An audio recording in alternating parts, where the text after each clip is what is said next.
Nagising nga pala kami ng maaga ngayon kasi ihatid namin si Inday sa kanyang trabaho at gagamitin na nga namin yung nabili namin kahapon na serbes. At nagprito na nga rin pala ako dito ng 5 pirasong hotdog para ulam sa aming agahan. 12 pesos nga pala ang isa niyan at yun ang dahilan kaya 5 lang ang nakayanan. Alam nyo naman kakabili lang natin ng serbes, 3.5 po yun, napakalaking pera nun para sa amin. Kaya naman kailangan talagang bilhin yun dahil kung hindi, paulit-ulit lang si Inday gagastos ng 120 pesos kada araw para sa pamasahe lang yun. Pero bali ka na ho yun. 60 pesos kasi ang pamasahe niya kapag papasok siya at 60 pesos din ang pamasahe niya kapag pauwi na siya. Alam nyo ba na yung 120 pesos kada araw ay halos 3.6 na rin po yun sa loob ng isang buwan. Kaya naman sa isang buwan pa lang ay tapos na, bawing-bawi na po kami sa binayad namin dun sa bisikleta. Mindset ba? Mindset. Syempre naman nagluto na rin ako ng itlog dito. Alam nyo naman kapag may hotdog, may itlog. Wala namang ibang kapares yung hotdog kundi itlog hindi naman pwedeng tilapia.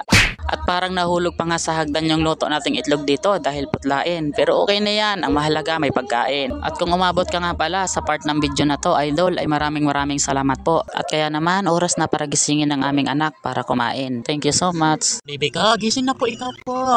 Gising na po ikaw, kain na po ikaw. Gising na ikaw. Mahal ko. Gising na po. Gising na po ikaw. Sakay tayo, brum brum. Gising na po.